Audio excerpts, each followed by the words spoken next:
Hi everyone. Today is Thursday, the 21st of March, first full day of spring. I'm Kathleen and this is Kathleen's Trodden Trail. I'm here today to talk to you a little and some life updates. I'm not really sure where to start. I still feel like I'm in a little bit of shock, although everything is fine. We're fine. We're all fine, healthy, happy, no problems. But a week ago today, we had a flood. And so we live in Omaha. We live outside of Omaha. We live west of town. And we live we live in between a river and a lake. So we live in a lake community.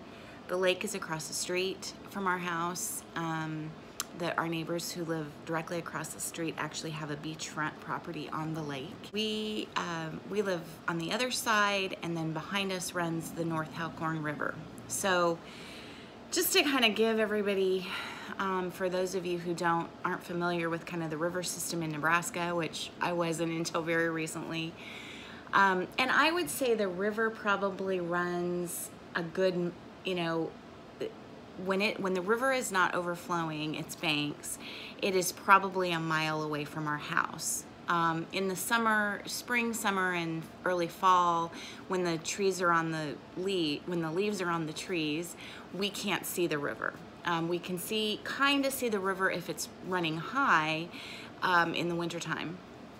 But it probably runs a mile behind our house, and it's the North Halcorn River, which is a tributary of the Platte River, and which is a tributary of the Missouri River. And the Missouri River runs in between, that's a huge river, and that runs in between, kind of borders, or runs down the border between Iowa and Nebraska. And so the Missouri River is probably a good 15-20 miles from our house. As I understand it, and feel free if anybody knows more information, I really want a second career in riverology or river studies. But as I understand it, a tributary is a river that feeds into another river. So if the Elkhorn is a tributary of the Platte, the Elkhorn feeds into the Platte. The Platte, being a tributary of the Missouri, feeds into the Missouri. Which to me would mean that just because the Missouri is flooding shouldn't flood the Elkhorn. We live on this side of the Continental Divide, and so water flows south. As I understand it, and indeed the North Elkhorn flows south. We can see the flow headed due south from our house.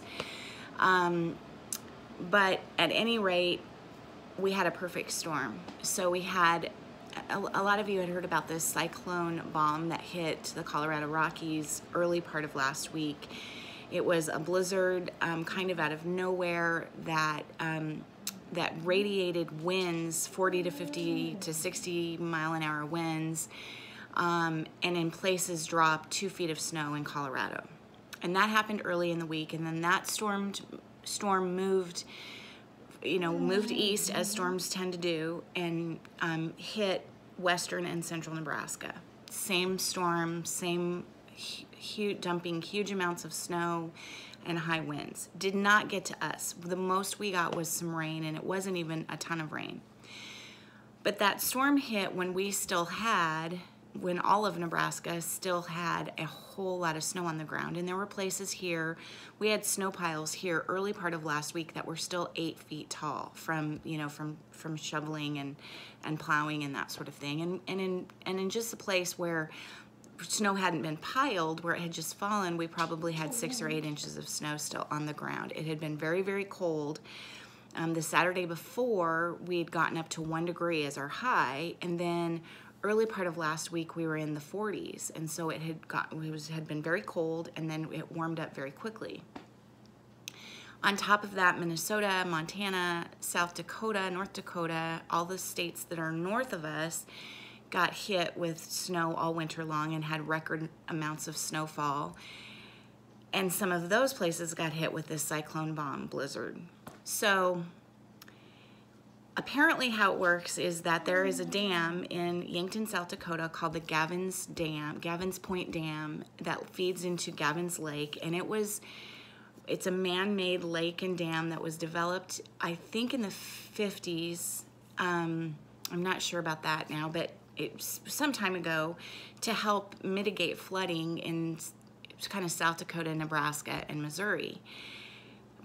You know, with the Platte River and the Missouri River and kind of how they all work. Well, because South Dakota had started to flood and was flooding as a result of the snow melt, there were massive ice jams on all the rivers because of how cold it had been, and then it was warming up. Because of all of that, South Dakota was starting to flood, and so what the Army Corps of Engineers, who operates Gavins Point Dam, does when it starts to flood in South Dakota is they start releasing water into the Missouri River at Gavins Point to help lessen the flooding that's going on in South Dakota. And then when they do that, then of course that water all runs south and comes into Nebraska. I still don't understand why the North Elkhorn flooded so badly, unless it was had nothing to do with the release of water at Gavins Point Dam, except that we flooded almost exactly 24 hours after they released that water, which is about how long it would have taken it to get to us at the speed that it was going. So, you know, there was just this perfect storm of all of these things: this blizzard, the snow melt, the ice jams, and then record amounts of snowfall all winter long, and then rain at the beginning of last week. On Thursday, we had a very mild warning, Thursday night about 5 o'clock, that if anyone in our subdivision, it's a lake community west of Omaha, if anyone in our subdivision had appointments or places they had to be on Friday morning, or Friday afternoon, they may want to leave Thursday night, because our entrance would likely flood by Friday morning, and they wouldn't be able to get out. Now, this has happened one other time since we've lived here. It happened in 2011, and our entrance flooded for half a day, and for half a day nobody could get out of the subdivision. It was no big deal. So I called the neighbors, heard about the kind of voluntary low-key evacuation, and I called the neighbors on every side of us. We all talked, we powwowed in the street, and we said, well, no big deal if we can't get out. All of us can work from home pretty much, for those of us who work, and a lot of our neighbors are retired. Our neighbors directly north, on the north side of on the west side of our house, are farmers, and they've retired to their home next door to us, but their kids still farm all of the land, or a huge section of the land, just kind of to the southwest of Omaha. And so they were headed out to the farm at that point to just check and see how the farm was looking and if it was getting any flooding or what have you. And we all decided, no, we can work from home, no big deal. Well, lots of conversation was going on, online, on Facebook, on email, on texting, on the Nextdoor app, if any of you have that.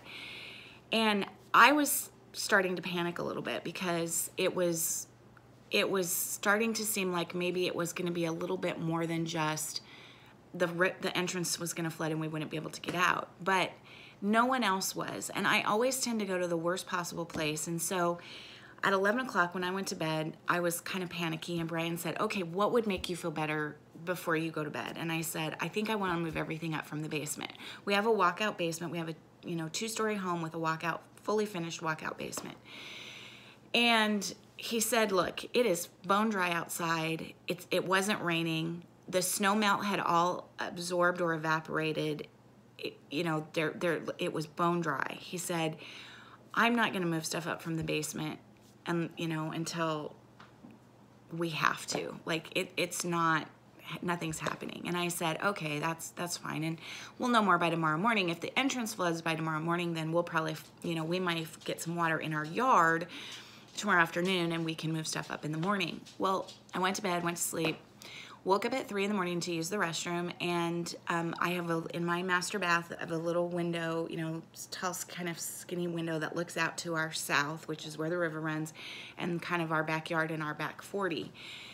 And it was pitch dark. The moon wasn't full. It was pitch dark, but there was a glint.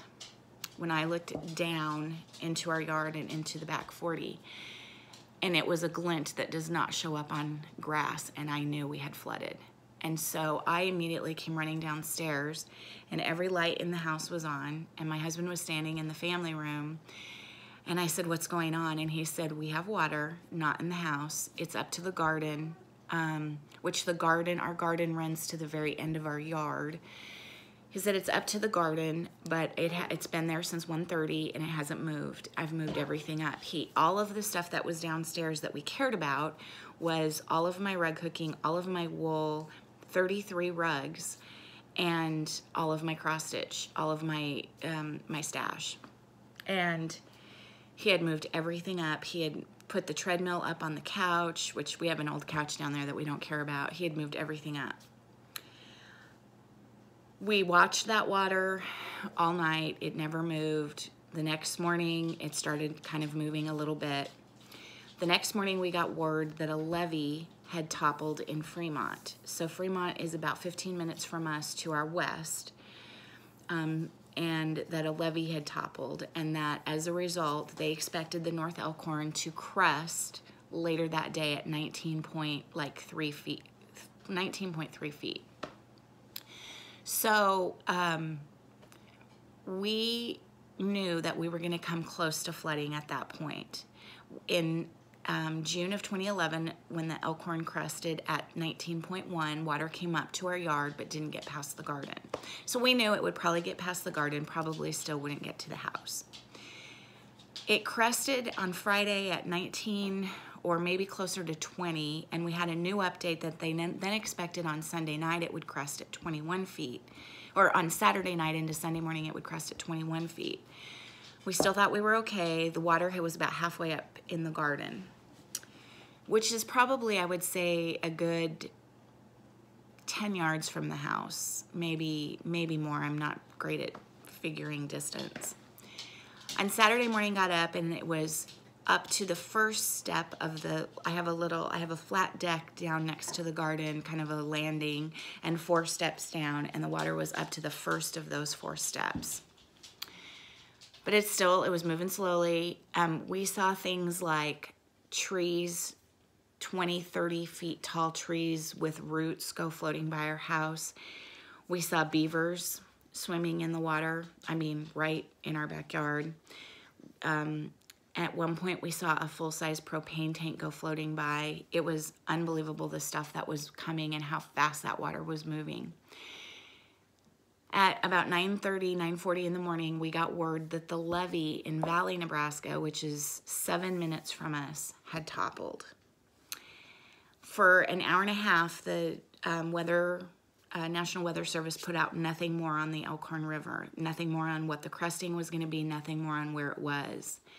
At about noon on Saturday, we got word that they expected it to crest later that day at 24.6 feet.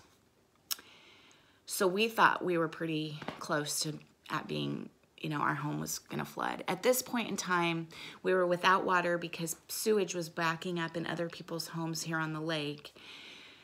So we weren't allowed to use, we had clean drinking water, but we weren't allowed to use, washing machines, dishwashers, run water in the sink, brush our teeth and run water, use the restroom, none of that. Luckily, our house never backed up with any sewage.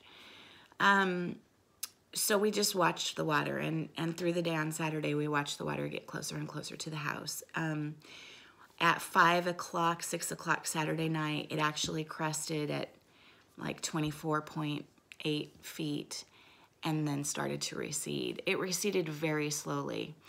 Our entrance was flooded out from Friday morning until, there was water, fast current running water across our entrance from about from 1:30 a.m. Friday morning until Monday night.